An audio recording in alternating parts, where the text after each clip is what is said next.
Hi. അപ്പോൾ നമ്മളൊരു സ്ഥലം വരെ പോവാണ് കേട്ടോ. രാവിലെ ഒരു 5 മണിയൊക്കെ ആയപ്പോൾ 4 മണിയായപ്പോൾ എഴുന്നേറ്റിട്ട് 5 മണിയായപ്പോഴത്തേനും ഓട്ടോറിക്ഷ വന്നു കേട്ടോ, നമ്മളെ കൊണ്ടുപോകാൻ വേണ്ടിയിട്ട്.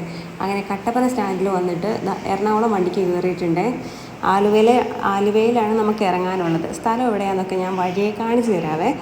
അങ്ങനത്തെ വെളുപ്പാങ്കാലത്ത് KSRTCയിൽ പോകുന്ന യാത്ര അടിപൊളിയാണ് കേട്ടോ. പക്ഷേ നമ്മുടെ ഈ ഭാഗത്തെന്ന് പറഞ്ഞാൽ നല്ല തണുപ്പുള്ള കാരണം ചെറിയൊരു മടുപ്പ്. പിന്നെ അങ്ങനെ ആലുവയിലെത്തിയിട്ട് ബ്രേക്ക്ഫാസ്റ്റ് കഴിച്ചു കേട്ടോ. പൂരിയും ഗ്രീൻ പീസ് കറിയായിരുന്നു തോന്നുന്നു, അതോ ബാജിക്കറിയാന്ന് തോന്നുന്നു.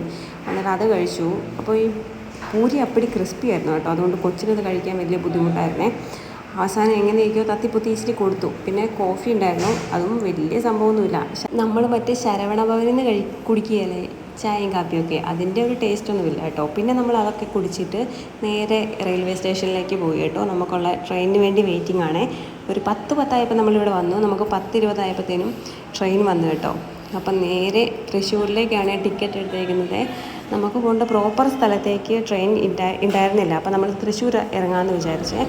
അങ്ങനെ ട്രെയിനിലൊക്കെ കയറി. കുറേ നാളായിട്ടോ ട്രെയിനിലൊക്കെ കയറിയിട്ട്, എങ്ങും പോകണില്ലല്ലോ. അങ്ങനെ ഞങ്ങൾക്ക് 3 പേർക്ക് ഒന്നിച്ചിരിക്കാൻ സ്ഥലം കിട്ടി കേട്ടോ. അങ്ങനെ എറണാകുളത്തെ പല സ്ഥലത്തും വെള്ളമൊക്കെ കയറി കിടക്കുവാണേ. നമ്മുടെ ഭാഗത്ത് ഇങ്ങനത്തെ കുഴപ്പമൊന്നുമില്ല. എയർപോർട്ടൊക്കെ കണ്ടു. പിന്നെ ഒരു പ്ലെയിൻ ടേക്ക് ഓഫ് ചെയ്യുന്നതൊക്കെ കാണാൻ പറ്റി കേട്ടോ, ഇൻഡിഗോയുടെ. അങ്ങനെ അതൊക്കെ കുറച്ച് നേരം കണ്ടു. ഇവിടെ അമ്മയൊക്കെ ആദ്യമായിട്ടാണ് കേട്ടോ വിമാനത്താവളം ഇങ്ങനെ കാണുന്നത്. എന്നെ കെട്ടിച്ചു വിട്ടത് എറണാകുളം ജില്ലയാണെങ്കിൽ പോലും ആദ്യമായിട്ടാണ് ഇവിടെയൊക്കെ കാണുന്നത്. അങ്ങനെ നമ്മൾ എത്തേണ്ടടുത്ത് ഇറങ്ങി തൃശ്ശൂർ എത്തി കേട്ടോ. ഇപ്പം നിങ്ങൾക്ക് ഏകദേശം മനസ്സിലായി കാണുമല്ലോ എങ്ങോട്ടാണ് ഞങ്ങൾ പോകുന്നതെന്ന്. ഇപ്പോൾ തീർച്ചയായിട്ടും മനസ്സിലായി കാണുമല്ലോ.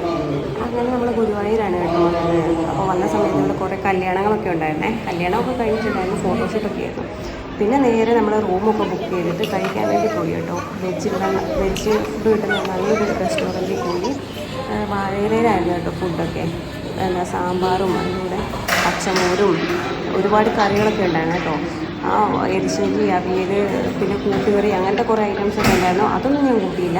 പപ്പടം, സാമ്പാർ, നല്ല മാങ്ങാച്ചാറ്, അതും ഇട്ടതേ ഉള്ളൂ കേട്ടോ. അപ്പോൾ നല്ല കോമ്പിനേഷൻ, അത് 3 കൂടെ കഴിക്കാൻ വേണ്ടി. എനിക്കത് മാത്രം മതി കേട്ടോ. ചൂട് കുത്തരി ചോറിലൂടെ സാമ്പാറും അച്ചാറും നല്ല മാങ്ങാച്ചാറൊക്കെ കൂട്ടി കഴിക്കാൻ അടിപൊളിയല്ലേ. പിന്നെ കുറച്ച് മോരും കുടിച്ചു. പിന്നെ പായസം ഉണ്ടായിരുന്നേ.